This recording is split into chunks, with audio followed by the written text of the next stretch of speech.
你的记忆是真的吗？神经科学发现，大脑经常篡改历史，每次你回忆过去，你以为你在打开一个档案，但神经科学告诉你一个让人脊背发凉的事实，你的大脑每次打开这个档案，都会悄悄改写里面的内容，然后重新存回去。你改写的越多，你越确信那就是真的。换句话说，你回忆的越频繁的事件，离真实发生过的版本偏离的越远。你此刻脑海里最清晰、最确定、最刻骨铭心的那段记忆，恰恰是被你的大脑篡改次数最多的那一段。这不是科幻小说，这是过去20多年记忆神经科学最重要的发现之一，叫记忆再巩固理论。而当我把这个理论的核心机制拆开来看的时候，我发现了一件让我极其震撼的事，它和1500年前唯识中描述的种子熏习机制在动力学结构上几乎是同一个东西。Hello， 大家好，我是王立杰。先说清楚，我今天不是要证明佛学预言了神经科学，也不是要用科学给宗教背书。我做的事情始终如一，把不同领域的底层模型放在一起比较，看看他们是不是在描述同一个结构。如果是，我们就多了一个理解世界的维度；如果不是，那也没什么损失。好，我们先从一个你可能亲身经历过的现象说起。2001年9月11日，美国遭受恐怖袭击，几乎每一个亲历者都记得自己当时在哪里，在做什么，是怎么得知这个消息的。这种在重大事件中形成的记忆，心理学上有个专门的名字，叫闪光灯记忆。这个名字听起来就很形象，好像大脑在那个瞬间按下了快门，把整个场景原封不动地拍了下来，永久保存。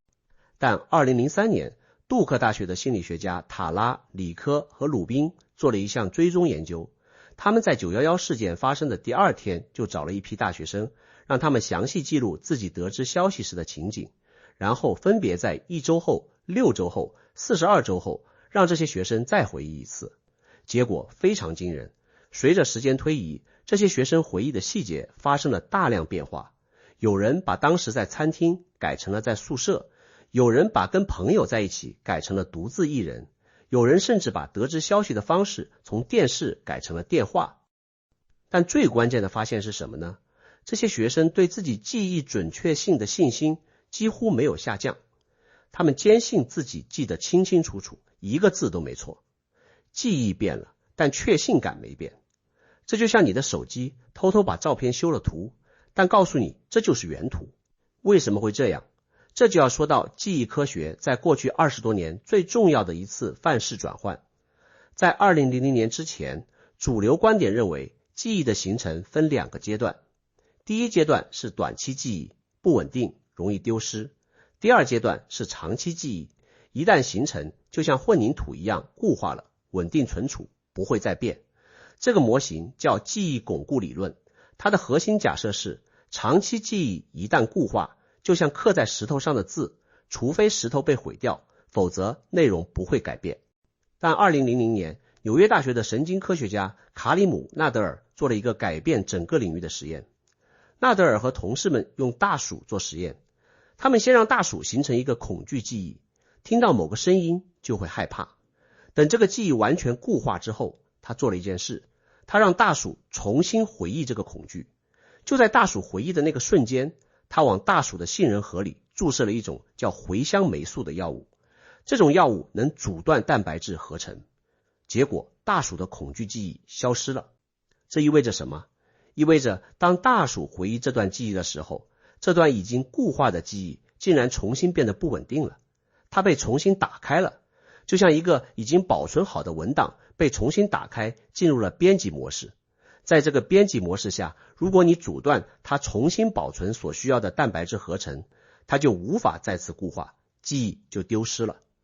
这篇论文发表在顶级期刊《自然》上，震动了整个神经科学界。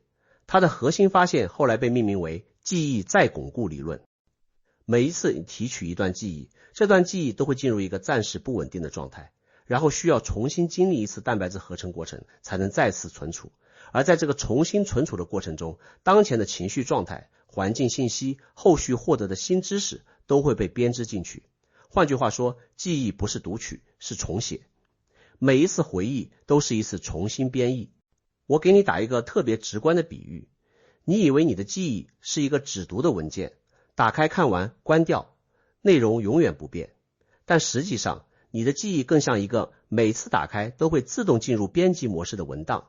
你每次打开它，你当时的心情，你周围的环境，你后来知道的新信息都会被自动写进去，然后文档重新保存，覆盖掉上一个版本。而且最要命的是，它不会告诉你它改了什么，它甚至不会告诉你它改过。你打开看到的永远是最新版本，但你以为那就是初始版本。这就是为什么你最确信的记忆恰恰是被篡改最多的那个，因为越重要的记忆你回忆的越频繁，每回忆一次就被重写一次，被重写的次数越多，离原始版本偏离越远，但你的确信感反而越来越强。纳德尔的发现不是孤立。2003年，哈佛大学的沃克等人在《自然》杂志上发表了第一项人类记忆再巩固的证据。他们用运动技能学习任务证明，已经巩固的人类记忆在被重新激活后，确实会重新进入不稳定状态，容易被新学习的内容干扰和修改。这意味着记忆再巩固不是大鼠独有的现象，在人类身上同样存在。2014年，美国西北大学的唐纳·布里奇和乔尔·沃斯发表了一项更精确的研究。他们让受试者记住一系列物体在屏幕上的位置，然后通过反复提取和引入微小偏差，观察记忆如何漂移。结果发现，每次提取后，受试者的记忆都会朝着最近一次回忆中被引入的偏差方向移动。记忆就像一个不断被推动的皮球，每回忆一次就被推一下，方向取决于你回忆时的状态。还有一个更日常的现象，你一定经历过，叫曼德拉效应。很多人记得南非领导人曼德拉在上世纪80年代死在了监狱里，但事实上曼德拉1990年出狱，2013年才去世。这不是个别人记错，是大规模的集体错误记忆。类似的例子还有很多，比如很多人记得皮卡丘的尾巴尖端是黑色的，但实际上从初代设计开始就一直是纯黄色的，黑色的是皮卡丘的耳朵尖。还有很多人以为自己清楚记得某个经典电影台词，结果回去查原片发现完全不是那样。曼德拉效应的成因当然是多方面的，包括信息传播中的失真、社会暗示、大脑的模式填充倾向等等。但记忆再巩固理论给它提供了一个底层机制的解释。当你每次在社交场合中讨论这些话题时，你的记忆都会被重新打开，被当时的对话环境和他人的叙述污染，然后重新保存。你以为你在核实记忆，其实你在修改记忆。好，科学部分先讲到这里。我必须强调一下，记忆再巩固理论是过去20多年神经科学领域最重要的发现之一，但它的一些具体机制，比如哪些类型的记忆更容易被再巩固影响，分子通路到底是怎样的，学界还在持续研究中。我今天讲的是这个领域已经比较扎实的核心框架。现在我要做一件事，把记忆再巩固理论放到唯识中的框架里。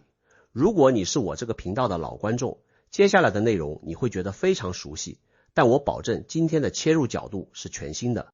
唯识中有一个核心命题，10个字，种子起现行，现行熏种子。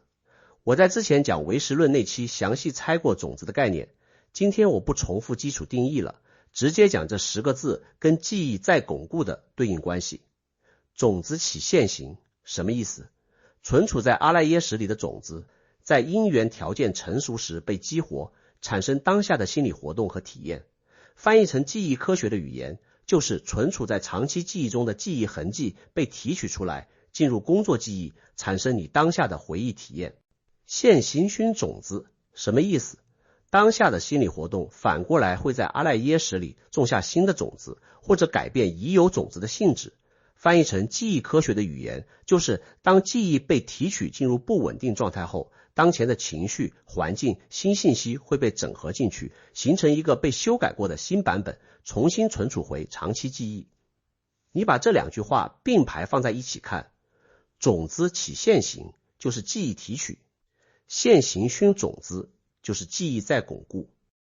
整个循环就是提取导致不稳定，不稳定时被当前状态污染，污染后重新稳定存储。唯识宗1500年前描述的这个循环和纳德尔2000年在实验室里发现的这个循环是同一个动力学过程，但唯识宗比现代记忆科学多说了几样东西，而这几样东西恰恰是现代记忆科学正在追赶的方向。第一样，唯识宗说这个循环不是中性的，莫纳什会在每一次现行熏种子的过程中把我的标签贴上去。我在讲回向那期详细拆过这个机制。莫纳什就是默认模式网络，它的核心工作就是把所有体验收编进自我叙事。这意味着什么？意味着你每次回忆一段记忆，不只是在重写记忆的内容，你还在强化这段记忆跟自我的绑定关系。这段记忆越重要，你越频繁回忆，莫纳什贴的我的标签就越牢。这就是为什么创伤记忆特别难放下，不是因为事件本身有多可怕，而是因为你每次回忆都在强化，这是我的创伤，这定义了我是谁。这个叙事框架，你以为你在面对痛苦，其实你在巩固痛苦跟自我身份的绑定。这一点在现代心理学中已经得到了部分验证。创伤后应激障碍的研究发现，创伤记忆的核心问题不只是记忆内容本身令人痛苦，更关键的是这段记忆被编码进了患者的自我身份叙事中，变成了我是一个被伤害的人，世界对我来说是不安全的。治疗的关键往往不是消除记忆内容，而是把记忆从自我身份叙事中解绑。唯识宗在1500年前就指出了这个机制。莫纳什不是在帮你记住事实，他是在帮你编织一个叫我的故事，而你的每一次回忆都是这个故事的一次再版。第二样，唯识宗说种子有一个性质叫刹那灭。种子不是一块石头放在仓库里不动的，它每时每刻都在生灭变化，即使你没有主动回忆，种子也在微调。这对应的是记忆科学中一个相对较新的发现，叫做系统巩固。研究发现，记忆不只在被主动提取时才会改变，在睡眠中，海马体会反复重播白天的经历，把它们整合进新皮层的长期存储网络。这个重播过程伴随着一种叫做间波联谊的特殊神经震荡，而每一次重播都是一次潜在的修改机会。你以为你睡觉的时候记忆在安静地躺着，不，你的海马体在趁你不注意偷偷编辑它们。第三样，也是最深刻的一样，唯识中的种子理论有一个终极指向，就是一切种子最终都是变记所值的产物。什么意思？你记忆中的每一个所谓的事实，从来都不是事实本身，而是你的意识对事实的一次加工后的投影。你以为你记住了一朵花，但你记住的从来不是那朵花本身，而是你的眼识、意识、莫纳什层层加工后留下的一个印记。这个印记从被创建的那一刻起，就已经不是原始事件了，然后每次回忆还要再被当前的意识状态加工一遍。记忆科学的发现跟这个判断完全吻合。伊丽莎白·洛夫特斯可能是记忆研究领域最著名的科学家之一，他花了几十年研究虚假记忆的植入。他的经典实验是这样的，他给受试者呈现4段童年经历的描述，其中3段是真实的，1段是编造的，比如小时候在商场走丢。结果大约1/4的受试者会相信那段编造的经历是真的，而且他们会真诚地为这段虚假记忆填充大量生动细节，描述当时的场景、情绪，甚至能回忆起帮助他们的陌生人长什么样。洛夫特斯的工作有巨大的法律影响。目击证人的记忆曾经被认为是法庭上最可靠的证据之一，但他的研究表明，目击证人的证词可能是最不可靠的证据形式，因为每一次被询问，每一次在法庭上作证，都是一次记忆再巩固的过程，都可能被提问方式、暗示，甚至旁听者的表情所污染。回到唯识中的语言，变记所值不是你犯的一个错误，它是记忆的工作方式本身。你的意识系统从来就不是设计来存储客观事实的，它是设计来服务生存的，而服务生存需要的不是真相，是有用的故事。所以你的记忆系统天然就是一个故事制造机，不是一个真相档案馆。如果你是我们频道的老观众，你会发现这个结论和我在打坐那期讲的受控的幻觉概念是完全一致的。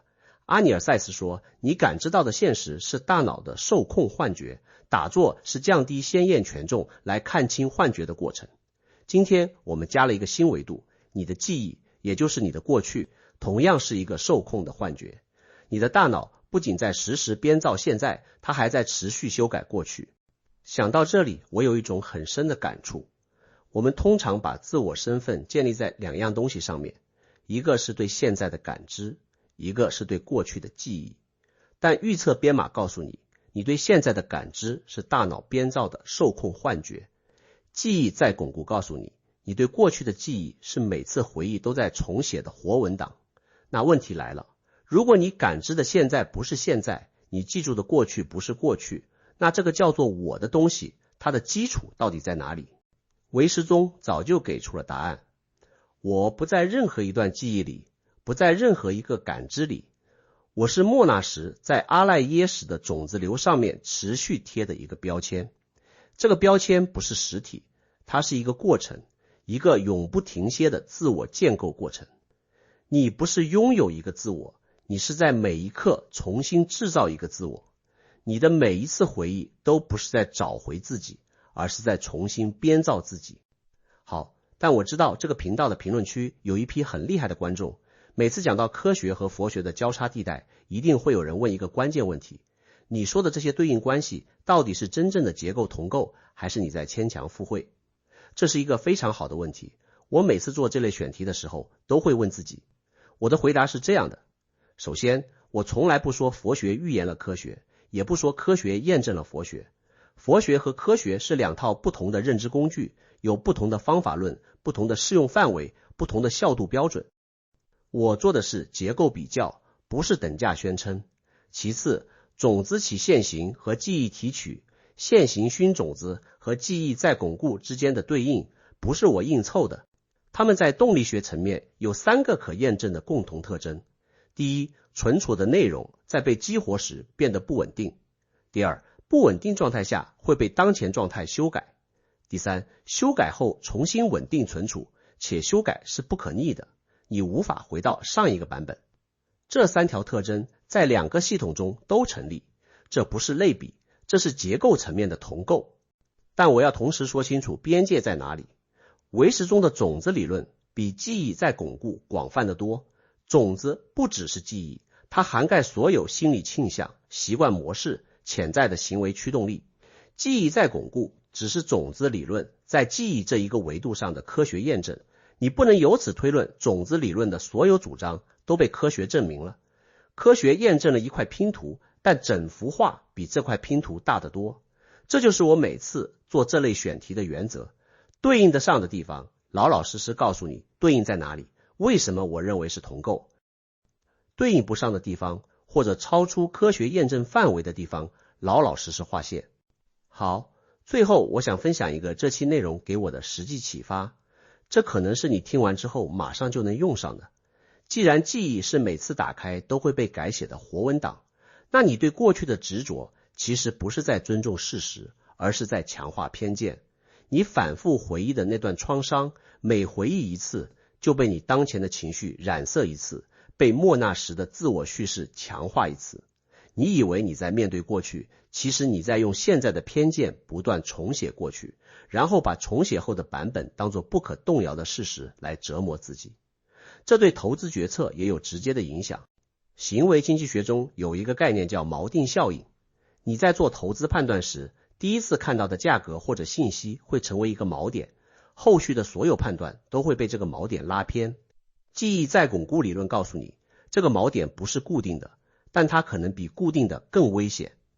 因为你每次回忆那个初始判断，都在用当前的情绪和新信息修改它，但你以为你记住的还是最初的客观分析。你的投资判断在不断被无意识的修改，但你的确信感不降反升。这和911记忆研究中那些学生的表现完全一样，记忆变了，但确信感没变。所以具体怎么做呢？第一，重要的决策一定要留书面记录，不要依赖记忆。你3个月前做一个投资决策时的分析框架是什么？关键假设是什么？风险评估是什么？写下来。3个月后你回头看的时候，你可能会惊讶地发现，你记忆中的那个分析框架和你当时写下来的完全不一样。书面记录就是你的原始版本备份，防止被大脑的自动修改覆盖。第二，对过去的执着，试着松一松手，不是说你不应该回忆，而是当你回忆的时候，提醒自己，这不是事实的回放，这是当下意识对过去的一次重新创作。这个提醒本身就是唯识中说的自证分，你开始觉察到自己的意识在做什么。一旦你看见了这个过程，你就不会再那么容易被记忆绑架了。第三，也是最深层的一个，如果你能真正消化今天讲的这些，你会发现一个让人既恐怖又解放的事实，你那个叫做过去的东西从来就不存在，存在的只有你此刻对过去的重新建构。你活在一个永恒的当下，你以为你背着过去在走路，其实你每一步都在重新制造那个叫做过去的东西。那问题就变成了，如果你制造的过去让你痛苦，你是不是也有能力制造一个不那么痛苦的过去？答案是肯定的，但方法不是自欺欺人，不是硬把坏记忆想成好记忆。方法是唯识中已经给了2500年的那条路，降低莫纳什的执着权重，让记忆回到它本来的位置，一个有用的参考信息，而非一个不可动摇的自我定义。今天讲的内容量比较大，我来帮你做一个收束。记忆不是存储，是重构。每一次回忆都是一次重新编译，当前的情绪、新信息、自我叙事都会被编织进去。你最确信的记忆被篡改的最多。唯识中1500年前用种子起现行，现行熏种子10个字精确描述了这个循环。而莫纳什在每一次循环中扮演的角色，就是把所有记忆都收编进自我叙事，让你越来越认同那个被反复重写的版本就是你。理解这个机制，不是让你怀疑一切，否定过去，而是让你获得一个前所未有的自由度。你可以选择不再被那个被反复改写的故事绑架。你的过去不是你的牢笼，因为它本身就是你每一刻正在重新书写的作品。好，这就是今天的全部内容。这期我们探索了记忆重构和种子熏习的深层对应。你觉得哪个点最触动你？你有没有发现自己的某段记忆可能早就被悄悄改写了？或者你对科学和佛学的交叉映射有什么不同的看法？欢迎在评论区留言，我特别想看看大家的真实经历分享。我是王立杰，我们下期见。